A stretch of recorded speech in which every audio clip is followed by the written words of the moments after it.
Welcome to the Greenleaf podcast. Today we have John Ezzell with us. We're very excited about talking about some of the recent transactions and deals that have been happening. So thanks for joining us. Yeah, thanks for having me, boys. All right, so first thing we're going to start with is we see deals all the time where people are advertising this is a great owner-user option.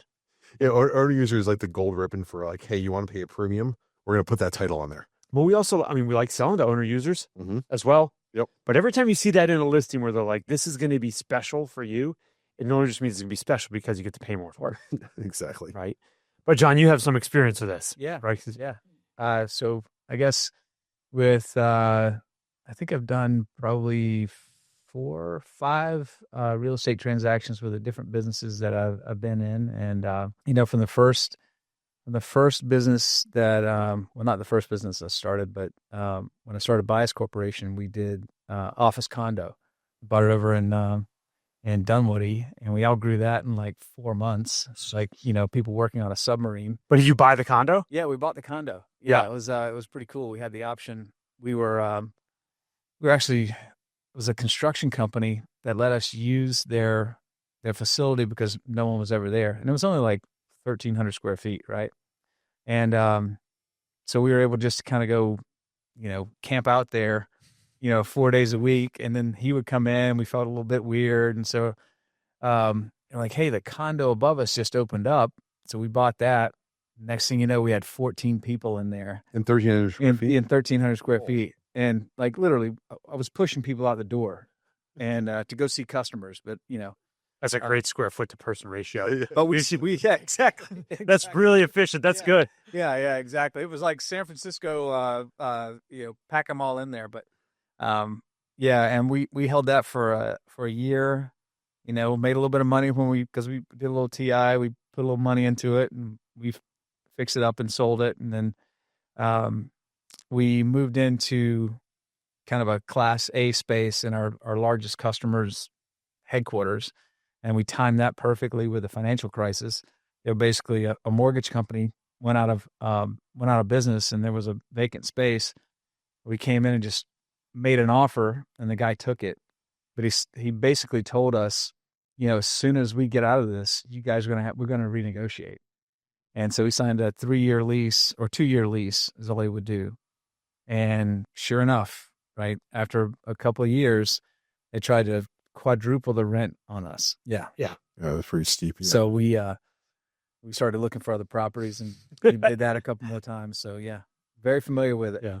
It's interesting when we have deals where we'll sell and the private equity world can be on the other side owning the business. Mm-hmm. And there's this kind of combination of the prior owner purchasing or the private equity purchasing it, but then like offloading the real estate. The transactions always come out a little goofy on the exit side. Mm-hmm. Where it's, what's the intention? Like, is private equity interested in owning the real estate? Or are they like, hey, we just want the business and the real estate's a side? Yeah. In our issue. situation, when we sold, the company we sold to, they weren't interested in, we sold to a strategic as a massive company. They weren't really interested in our, 50,000 square foot office space in, Roswell, but they really used it for the year that they had. So we had an extra year after we sold the business. They were going to basically pay us rent for an additional year. But it was funny, once it got out, then you had all the partners and managing directors wanting to go to an office that was closer to their home. And, since we were, not in downtown Atlanta, they didn't have to go fight all the parking and the traffic and all that. You could come down to Roswell and pop into, have 6 or 7 conference rooms and high-speed internet. It was great. Yeah. They could be back home for soccer practice at, 5, 6 o'clock, So did they stay there then, though, at the end of that lease? Or were they? Nope. They after the lease was open, we put the building on the market as soon as we sold the business, and it took about a year and a half to close. Yeah. Gary actually bought the building. Oh yeah. Yeah. Did he move into there? Yeah. So Gary Gray, who was a buddy of ours, owned Gray Days Construction. He took over the second floor, and I don't think anyone has actually taken our floor. We put $1 million into the build out of that floor, but it was, we built it out before the pandemic, and we had all the bells and whistles that you would expect for a tech company to have, with, ping pong tables and a band room, a podcast room, all the stuff, server room, that we never used. It was great. I had, big servers in there that Oracle made, but everybody just would come by and like pet the Exadata and then go get a drink, at a bar. So, and you recently bought another business Yeah. that came with the real estate as well. Correct. And yeah. So how do you look at it in terms of the use of the real estate, in terms of like, you're going to double your head count? Are they in the office? Are they out of the office? Like, how do you look at the real estate in the business? Are you looking at them independently? Are you looking at We look at them combined as a independently. deal? Yeah. So when we look at a business, it's a good business. And then my second question is, what about the real estate? Right. And because if I can own the building, pay myself rent, I have control over the space that I'm in. I guess we were talking about earlier. I think, if you get a good office space, it really does. You can build your culture around that. You can integrate it into the culture, just like you guys did here, just like we did at Bias, and make it somewhere that you're proud to work. So I always ask the question, because I don't want to be, if I have that option, I'm going to take it. I want to buy the building of every business that I own if I can. So, but yeah, we look at it now, and we bought. It's probably 53,000, something like that. Mixed. It's got bay doors, and it's got an office space and all that in there. But no one came back to the office after the pandemic, right? So we've got maybe a dozen people in there, and all that space. So now I'm looking at it and saying, hey, what else can we do? Do we create a print shop? Do we do, warehousing or, drop ship type stuff?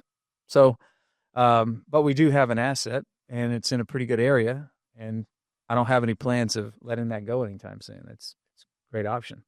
Yes, you're good just holding it, and So we're just any hold businesses it. that have good real estate, buying them both. Exactly. Yeah. Yeah, we look at it. We like finding opportunities where how can we partner with a tenant that wants to be in a spot and have a long-term relationship with it. Right on. From the buy side, that's perfect if they don't want to own the real estate. Right. Yeah, but some of our tenants will agree with them that they maybe have a right of first refusal to be able to buy us out of the real estate if we were ever looking to sell. A lot ask for that. Yeah. Right? Yeah. They're going to ask for, we want to make sure that even if there's other space in the building, they're like, we want to have the first right to look at all that stuff before you do anything. Yeah. I think we were talking about it earlier when, we were in the technology business at Bias. And so we were competing with the Accentures, the Deloittes, and the 28,000 other Oracle partners out there that did specific stuff. And we always thought we had to be in a Class A space, right? But then when we surveyed our employees, they didn't really care about that. They didn't really care about having being on the Beltline or whatever the cool kids are doing these days. They just wanted to be close to home, and they didn't want to travel. They didn't want to deal with parking or traffic and that kind of thing. So when we did our data analysis, and we found that most of our people lived north of the city, we only had like maybe 5 people in the city, and they were actually driving away from traffic, against traffic. It made all kinds of sense, right? So we didn't have to have the cafeteria. We didn't have to have the covered parking. People would, make adjustments. And then we got to do other things with it. Right? That the theme of like living where you're working is consistent with our theme of buying suburban office, and also with the data as well, that suburban office is outperforming urban core. Yeah. Because people don't want those long commutes. Right. If they're being forced to work in the urban core because they're choosing to, they're trying to telecommute. They're trying to not go to the office. Versus the suburban office, people are happy to go to the office. Yeah. I guess it all depends on your employees, right? So if you've got, 20 somethings or whatever, those are the only people that we had on staff that were actually in town. And then even the 20 somethings, they were like, hey, I want to be a lot of the guys played hockey, right? Well, the hockey rinks are in the, out in the burbs, right? And so it was funny, our hockey players and our rugby players, they were like, hey, that sounds cool. Let's go do that. Let's go to Roswell instead of Buckhead. I don't have to deal with traffic, and I can get to practice right after, right? I can get ice time at 7, 8 o'clock at night versus sitting in the car. Makes sense. Makes sense. Yeah. Okay. All right, another topic we want to touch base on and go through is kind of this trend. The tiny homes were like a big popular thing. Mm-hmm. It kind of went nowhere, and then now ADUs are what's starting to be more popular, and seeing like what happened to tiny homes, and are ADUs actually going to happen? When are you going to build one in your backyard Right. to move some people in? Exactly. I mean, so the relative comparisons, like in tiny homes, I felt like were all the rage. They were all over the media. Everyone was talking about them. There are only 10,000 total tiny homes built in the U.S. That's amazing. After all that hype. And I mean, they're only adding 700-800 a year on top of that, versus ADUs, which I think it was 1.5 million have already been built in just LA County last year. No, 25,000 in LA County. Yeah, 25,000 were built in just LA County. So 2.5 times of all tiny homes ever built were just built in ADUs were built in LA County. In LA County, I mean, you're doing anything. Everyone, Permit's hard, crazy, yeah. all that stuff, but that's still a lot. Yeah. Built in probably the hardest place to build something in the country. Let's compare, like, what is a tiny home? What is an ADU? What do you think? I mean, So- one's going in your backyard, one's not.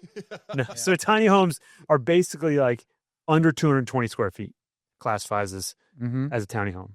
An ADU could be huge. It's just an additional dwelling unit that is on your single family lot. Right. So like maybe the room above your garage or the basement, or you add on to a second living area and you rent it to someone else. But a clear distinction is like ADU is typically rented to someone else when a tiny home is typically owned. Well, yeah, that was the intention, right? Like you would own a tiny home. It was like, how do you get people into home ownership? But Right. and Yeah, I so my brother does that up in North Carolina. He's got almost kind of like a barn dominium type situation. And I've had a lot of friends that have, they did that in Austin, Texas. They would build ADUs on the back of the property that they own, but it was more of like, I'm going to use this as a garage, and then I'm going to have an apartment above it, right? But in Austin, he sold it immediately. It's great, right?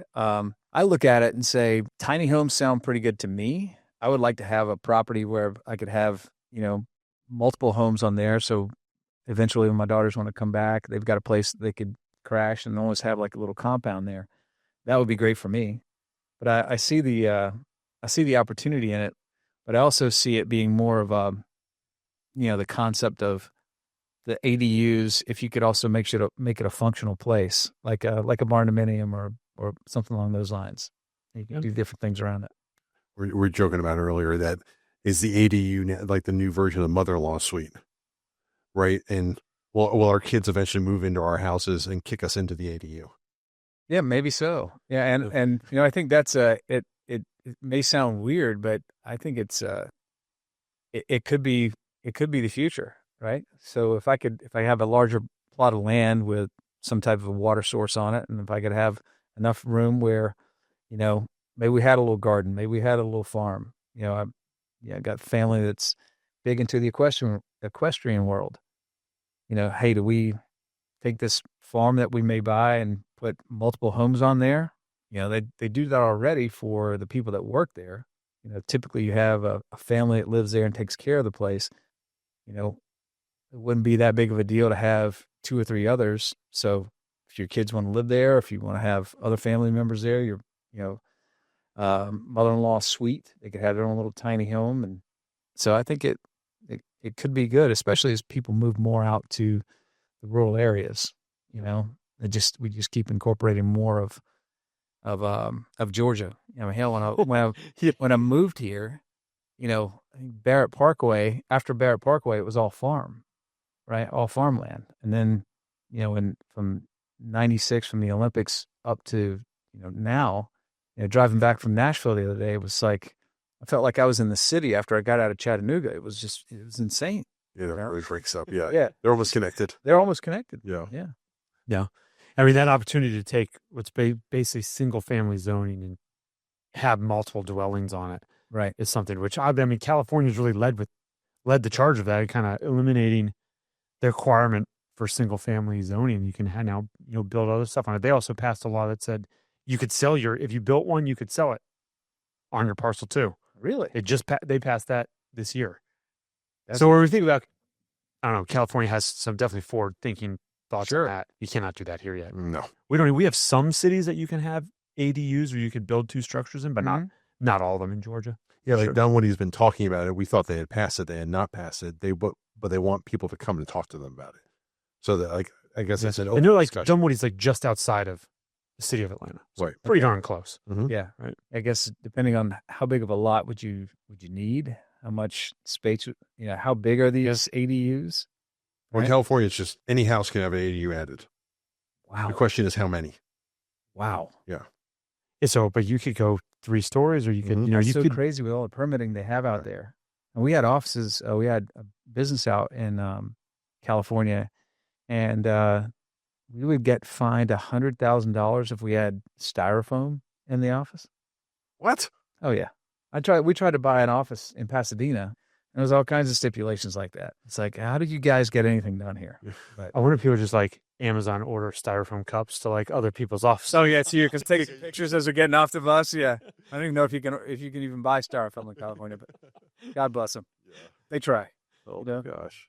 Well, yeah, but it's interesting where that'll go. If if more places adopt or accept or open to the whole ADU concept, it seems like a rational thing to be Yeah, adding. yeah. Yeah, the only place we've really seen tiny homes take off is really in RV parks or the Jellystone RV parks, Yeah. where they're being rented for $400 to $500 a night, It's insane. or in high season. It's Yeah. I mean they're awesome little houses for a couple nights. Yeah, they're really just mobile homes. Yeah, they're just It's like mobile homes that look like little cottages. Yeah, And they park them in an RV park, which looks more like a mobile home park. resort, RV resort. Jellystone resorts. And then you rent it for $400. Yeah, I've heard about some places up in New Mexico around Taos where you can go in and you can basically rent these tiny homes that are off the grid, and they're made by like DOE engineers and that kind of thing. So they are super efficient. Some of them have pop tops on them. So you go up to the top floor, looks like a 3-story townhome kind of thing. And then the roof actually pops Yep. open. Yeah, it's super cool. But I love that kind of stuff, man. If you can do it that way, you could make a I go. wonder if that's like where they have like no building code out there. Yeah, I mean, There's some, I mean, that's a little bit out there. Maybe it's, yeah. there's just like a free for all of what they can build out there. the only one benefit is you need so much less solar panels and battery storage for Yeah. a tiny home. So it's actually That's true. functional to be off grid, like versus like a normal house. You can't really get off. Yeah, you could have a wood stove and heat the whole place Yeah. if you build it right. Wood stove like the size of a cup. Yeah, He's exactly. lazy Little house. ceramic. Yeah, Cool pellets in there. Like, hold on, honey. Let me get the wood stove going. I'm going to boil some water here. Yeah. Exactly. Heat the house. Crazy. Well, maybe they happen. Yep. So we'll see. Will you be first in line? First in line to build With my 4 kids? No. Exactly. To squeeze into a tiny You home. know, the tiny home is for you. No, 4 kids stay in the house. Yeah, there I go. If you have a jungle gym that maybe connects or like a zip line that connects all the boys' houses, that'd be awesome. I could see that working. Oh, man. Cool. All right. One other part we want to talk about other than the Texas issue this past weekend, but that guy's getting paid a lot of money. Yeah. So Arch Mannion Going into like most hype game, maybe in the history of college football, is like number 1 versus number 3 versus Ohio State. We have Arch Manning, $6.8 million of deals going into the game. His first, technically it was his 3rd start, but first start. first like season start. Yeah, season. Yeah. Wow, it was huge. But talking about NIL deals, John knows a little bit about this. Yeah. My daughter's I guess a NIL athlete, and I think it's great, man. I grew up in a town. I was blessed to grow up with a lot of super athletes. We were a baseball town, USA, my little town in North Carolina, and so I had all my buddies that were great baseball players, great football players, great athletes, and they go off to college, and a few of them went pro, and then a few of them went to college, got injured, and then life kind of took a turn, right? And most of the time, not for the better. So I was when I heard about NIL and you could actually, make some money and take care of your family and that kind of thing, I'm all for it. And I still am. It's obviously clouded, the whole NCAA and that kind of thing. But I think I like the opportunity where these student athletes can they can rep for a up and coming brand and make a little money, and they can use their celebrity or their, Their platform. their platform personal to platform. make a little cash, right? And I don't think there's anything wrong with it. Actually, I encourage it, and my daughter's embraced it. And the cool thing is they give you an app that you go through, and if these businesses that want to sponsor an athlete or utilize that platform, she looks at it and says, "Hey, does this company align with my values?" And then what I want to have my name associated with it. It's great. It's awesome. So yeah, I think it's a cool option. So the companies are opting in. So the NCAA basically creates the app. Companies are opting in to say, "Hey, I want to be part of this." Actually, it's the NCAA or how it all works, but there's an app that they put it out there, and the athletes get a chance to review it. Sometimes people approach them, they send them an email like, "Hey, what do you think about this?" And It's like Match.com for yeah, sponsors and athletes. yeah, so they match them up, and Is she putting together like a resume or a video to pitch herself? Or no, I think it's just they'll see her her. the stats. Yeah, exactly. They'll see her. She'll do a post. We get so many views, and so they reach out to her, and I don't think she's reached out to anyone yet and offered her services. It's more been kind of inbound for her. That's excellent. Yeah. Wow. And what year is she in college? She's a sophomore. All right, yeah. so she's 2 years into Yeah. the experiment of NIL and what it's like. Yeah, it's cool. She, I guess, my proud dad moment. Someone asked her what she wants to do, later in life, and she said, "I don't know, but I want to own it." And I was, Yeah. high five, the Rocky punch in the air. It was awesome, man. And I think, with me starting a business, and she's seen, the ups and downs of that. I was so proud of her and all three of my daughters for recognizing that, the value of having control of your destiny and owning your own business, and at some point just having equity. So you've got you're in a position of power later in your life versus being at the mercy of a large corporation that may see you as a number. Not all of them do, but some of them certainly do. So, You think that translates when you said you're looking at businesses and you want to make sure you have the option to buy the real estate? You think that parlays into that, like you want to be able to control the destiny of that business? You don't want to be forced out of a spot, or you? Yeah, I mean that's. I guess it depends on the type of business. The business we had before, technology consulting, basically we could be anywhere. Yeah. But I think it's always nice to have a home base, and so I think it's necessary. We had an office in Hawaii. We had an office here. We had offices in Mexico. We had offices in India, and it was everyone had its own kind of a bias touch on it, right?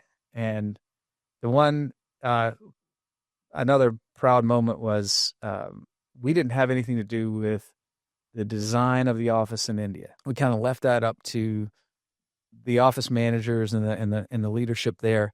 And obviously they had been to our office here in Atlanta, and they saw we did murals on the wall. We did all kinds of cool stuff. And I was, very proud of the culture that we created. We got voted best places to work in Atlanta multiple times, and Atlanta's healthiest employer 6 times in a row. And so that, I was like, okay, here's what we like. You guys go design something cool. And it came back and it had a similar theme, but it was, tied to their culture. They kind of did their own thing, man. It was awesome. It was really cool to see, and I was so proud of them. And because, they're competing much more competitive over there for the engineering talent that we were, going for. So they really did have to design a cool place. But one theme that was kind of consistent was we had ping pong tables, right? And table tennis is huge in India, and we would have virtual tournaments. So it was really cool. So we did March Madness, and we did a virtual leaderboard, and it was cool. It was awesome. And actually, one of the guys that was he was in the U.S., but he actually played on the Indian national team. He was a stick. He was amazing. He was amazing to watch. So you can see That's not quite fair. Yeah. the space that you occupy it really does reflect your your ethos or your so I love music, right? And I hung a couple of guitars on the wall, and we brought in an old piano that we bought off of like Amazon space or like Facebook Marketplace for like $200. Hung a couple of guitars on the wall, and we would have these customer meetings, and we'd sit in the, we're doing like architecture planning, doing all this technical stuff. And I remember walking out of the office one day, and I don't know if you guys know this, but like really technical people are also really good musicians sometimes, right? And a guy takes the guitar off the wall and he starts playing like Allman Brothers songs. And I'm like, man, this is amazing. And the other guy comes in and he's playing like a little bit. He knows a few chords. He's kind of strumming in the background. Dude, 10 minutes later, we're singing like Allman Brothers songs in the break room. And this is like one of the biggest employers here in town. It was amazing. I still have friends there. Yeah. That was my customer for like 12, 15 years. I couldn't have gotten that by drawing some, cylinders and lines on a whiteboard. Do that by chopping it up with people and, getting them to express themselves. Right. So, I kind of equate it to like having your own little clubhouse and, having a place that's cool to work. Yeah. And so when we sold to the strategic, they would come in and it wasn't like the, big company branded place, right? It came in and it felt comfortable. If you wanted to go pluck out a few things on the piano as you're walking to your next meeting, or if you want to grab a guitar and play a little bit, we had beer in the fridge. It was great. It was cool. So that's one thing I'd like to keep with every business that we get into. I'd love to have it kind of create its own culture and really bring out the personality of the people that work there. One thing, we've been talking to a bunch of different mayors on our podcast as well, and a lot of them have said the same thing, that people are now choosing where they want to be and what they want to be around, and then finding a job that fits that. Oh yeah. So it's like, if we want to live in Roswell, we want to be in this type of an environment. Yeah. Then we'll just find who's there. Right. Not necessarily like, I think COVID was too, like the commute mentality is kind of gone. People don't mind going to the office if it's nice, if they're in a good area, they like being there, and look at San Francisco, man. It's like, what, 40% occupied now? And that was some of the coolest spaces in the world. That's kind of what we built the model of our last business on, is because that's where, we were a partner of Oracle. So we were always in the Bay Area. And, the people that we were trying to draw out of there worked in these loft style places with the bean bags and the, Frappuccino machines and whatever else, right? Come to find out, people really didn't care about that so much. They just wanted to be close to home and not be in their car all the time. Yeah. Right. Exactly. We also allowed dogs in the office. I think that was really cool. Lisa over there is like, yes. Yeah. Listen, yeah, man. I was, we're like, all right, here's the rule. If your dog's got to be cool. Right. And, I remember, we had like a planning committee, and it was all like all the ladies in the office wanted to bring their dog. And they're like, what happens if someone doesn't like dogs? And my response was, do we really want that person working here anyway? So yeah, I loved being dog friendly. And we had my favorite employee was Matilda. She was it was a Burmese mountain dog. She would come in every morning. It's a dog that's like That's a big dog. Oh, and she was like probably 12 years old. She was a rug at that point. She would just come in. She'd have her nose on my window at 9 a.m. I'd let her in, and we would just, I'd be on Zoom calls. Matilda would be snoring at my feet. It was just, but it just chilled the office out. It was awesome, man. I loved it. That's So pretty good. it's my favorite story about my wife's company. Used to invite you to have dogs in. Yeah. And so on Friday, I would get off work early before the Greenleaf days, and put the two dogs in the car, drive down to Midtown, and bring the two dogs in the office. So I'm it's a big office, 300 people in it, and I'm walking the two dogs, and I see her kind of from a distance. I'm kind of like, one of my dogs is dragging, the other one's pulling me. They were puppies, big labs, and I see her from a distance, and I'm like waving to her, and I assume she was waving back to me. She's actually saying to go. I'm like, hey, she's like, no. and I'm like, what is going on? I'm like pulling the dogs and wrestling dogs, and I realize as I look behind me, the reason why I was pulling one of the dogs is because they were taking a dump the whole walk in. Oh my God. And I was so excited to get there that I didn't stop before I got there to let them go. Yeah. So the whole walkway was covered in dog poop. Yeah.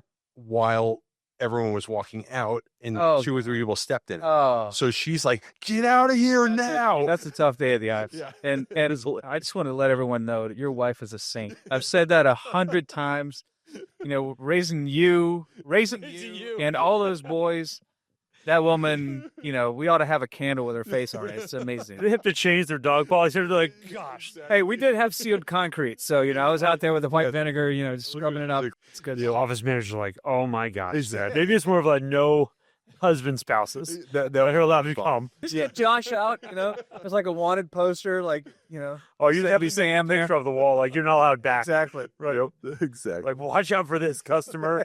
Don't take their checks. Exactly. John, thank you very much for joining us today. Yeah, thanks, Phyllis. Josh, good luck with Texas next weekend. Yep. Maybe they get invited back to play another game. Yeah. Maybe. But Well, we play here in Athens pretty soon, so Well, we're excited about that. it's going to be great. Yep. all right. Thanks, everyone. Appreciate it. Thanks, everybody.